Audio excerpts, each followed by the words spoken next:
जय श्री कृष्ण। मैं कभी कभी सोचता हूं कि हमारी जो शिक्षा व्यवस्था है वो छात्रों को क्या सिखाती है। हर शिक्षक अपने छात्र को कहता है तुझे जीतना है। हर अभिभावक अपने बालक को कहता है कि तुझे विजयी होना है। हम कभी अपने बच्चों से यह बात नहीं कहते कि तू हारेगा तो कुछ नहीं बिगड़ेगा, लेकिन प्रयास कर। भगवान कृष्ण अर्जुन को युद्ध करने के लिए कहते हैं, हार और जीत समान मानने को कहते हैं।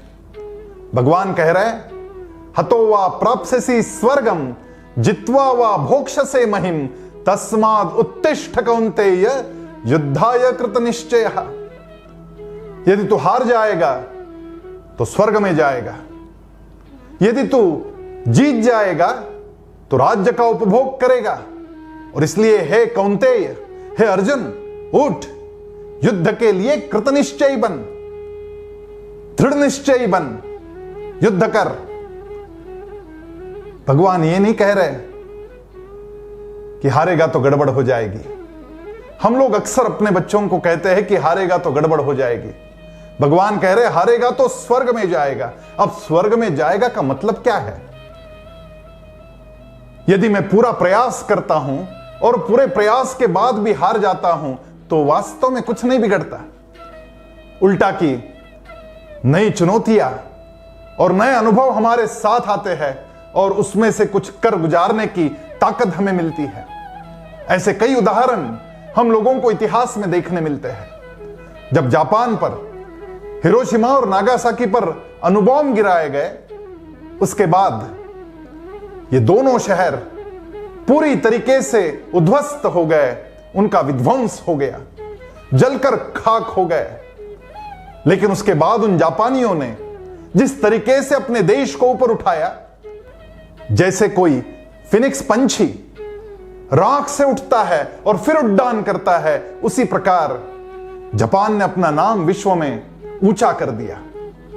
छत्रपति शिवाजी महाराज मिर्जा राजे जयसिंह के साथ में युद्ध में हार गए और उसकी बदौलत उनको कई चीजें करनी पड़ी। 24 किले मुगलों को देने पड़े। युवराज संभाजी महाराज मुगलों के सरदार बनाए गए और स्वयं छत्रपति शिवाजी महाराज को आगरा जाना पड़ा औरंगजेब को मिलने के लिए। लेकिन वहां षड्यंत्र करके औरंगजेब ने शिवाजी महाराज को बंदी बना लिया, नजर कैद में डाल दिया। उसके पश्चात नए तरीके से सोचकर शिवाजी महाराज ने एक ऐसी योजना बनाई, अद्भुत योजना। मिठाई के पिटारे जो बाहर निकलते थे, उन मिठाई के पिटारे में बैठकर छत्रपति शिवाजी महाराज वहां से निकल गए।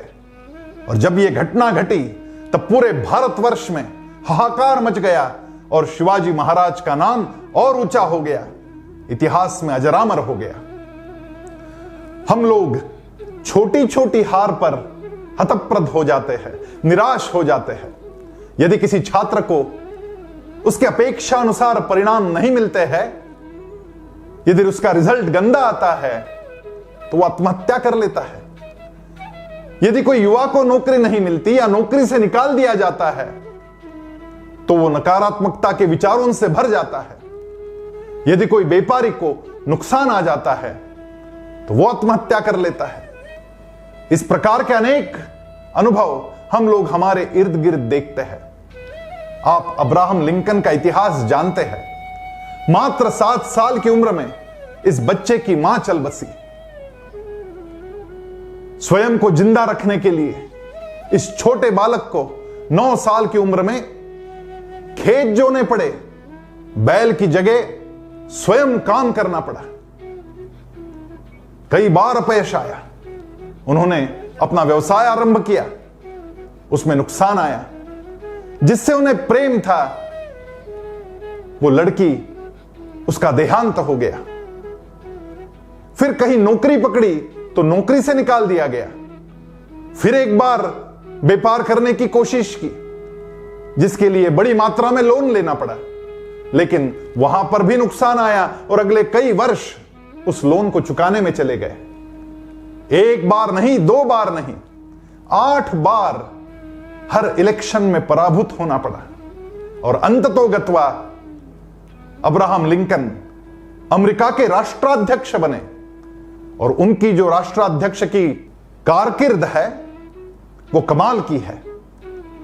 दास्य प्रथा को अमेरिका से हटाने के लिए अब्राहम लिंकन ने जो काम किया है वो विश्व में एक चमत्कार माना जाता है। और इसीलिए अमेरिका के राष्ट्राध्यक्षों में सबसे ज्यादा पसंद यदि किसी को मिलती हो तो वो अब्राहम लिंकन है। हर हार में एक जीत छिपी हुई होती है, हर पराजय में एक अवसर छिपा हुआ होता है। और इसीलिए कहा जाता है असफलता एक चुनौती है, स्वीकार करो, क्या कमी रह गई देखो और सुधार करो। जब तक न सफल हो नींद चैन की त्यागो तुम, संघर्षों का मैदान छोड़ मत भागो तुम। कुछ किए बिना ही जय जयकार नहीं होती, कोशिश करने वालों की हार नहीं होती। हार और जीत एक ही सिक्के के 2 पहलू है। आइए इस बात को समझे और भगवान श्री कृष्ण ने बताए हुए मार्ग पर अपना प्रवास आरंभ करें। जय श्री कृष्ण।